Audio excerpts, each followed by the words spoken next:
Hey everyone, welcome back to my channel. I wanted to show you how to make a buttercream taco cake. Now the first thing you want to do is take some 10-inch or whatever size round you have depending on how big you want your cake to be. In this case I used 3/2 of a 10-inch round. Layered them layers up with some buttercream and then go ahead and stick them together, flip it on sideways and place them down on your board. Once you have them placed on your board, you do want to go ahead and give your cake a crumb coat. Now I recommend using the same color as the taco shell that you're going to be doing. So I took me a big old dollop of this whatever you want to call this taco shell type color buttercream, gave it a nice smear, pop this into my fridge to set up so that you don't have any crumbs peeking and popping up through your layers. Now after you're done with this part of the cake, you want to go ahead and prep your ingredients. Okay, so of course we have some taco meat, some lettuce, some cheese, and some tomatoes. Now for your taco meat, what I went ahead and did was melt me some melted milk chocolate. You can use dark chocolate as well. And some Rice Krispies treats, and went ahead and melted it and mixed it together right on nice like right here and set it aside. Now if it does start hardening up on you as the milk chocolate comes to room temperature, you can just go ahead and pop that back in the microwave for a little bit, just so it's a little bit easier to go ahead and place on that cake. Now for the shell of the taco, I went ahead and piled up that buttercream so thick, you don't even know how thick I piled it. I just kept piling it, up, rising it, and all kind of stuff like that. Then I took myself a nice hot, drenched in water spatula, and I slowly pulled from one side of my taco shell to the other in a nice slow motion, as straight as you can possibly be. Now, once you do this, you will start to get a little bit of edging because you don't want it to look like your shell is the same size as all the toppings.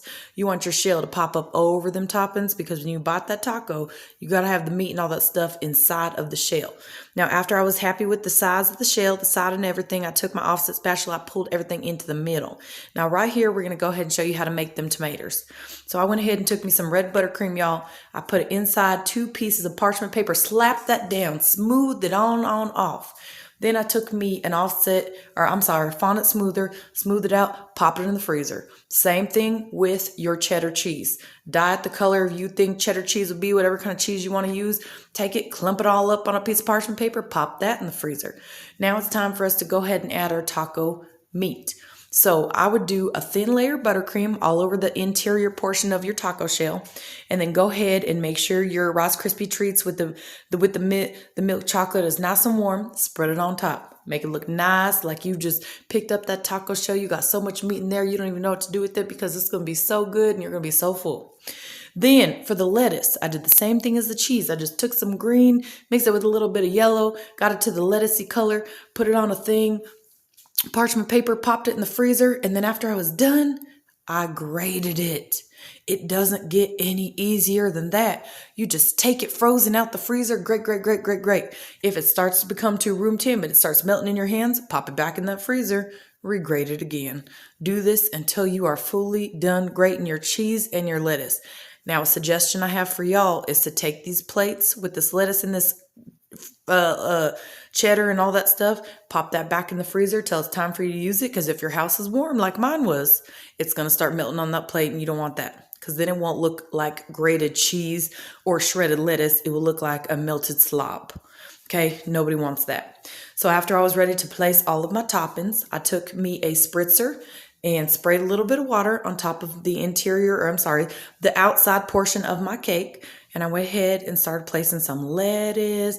Then I took me some little square diced tomatoes and I just put them all over where I thought it would just look more natural, just kind of like you're making that taco and you're kind of in a hurry because your kids are hungry, everybody's hungry, you just want to hurry up and feed them. So you just kind of toss all them ingredients up on top of that cake, up on top of that taco. You want to fill it because you don't want a chintzy taco. You want to get full. You don't want anybody coming for seconds, thirds, fourths, and fifths. You just want them to be full off this big old taco.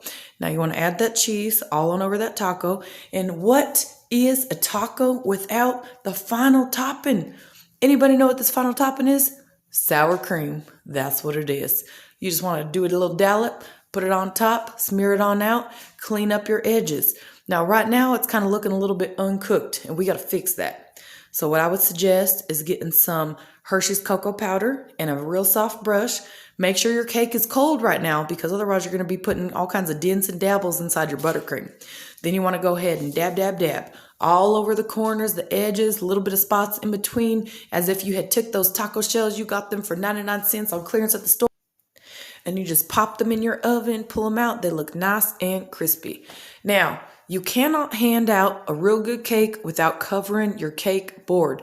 Nobody wants to pay a lot for cake and see the board. It just ain't right. So what I did was I tried to make it look like that little parchment paper that they put sometimes in the baskets when you go get some fast food and stuff. And so I took me some red because I just thought it looked real good with the contrast of the cake, rolled it and wrapped it and flipped it and tossed it and all that good stuff to make it look a little bit like soft and, like kind of like a material that you had just thrown on in the pan. And then I covered it on top of my cake, glued that down with a little bit of water.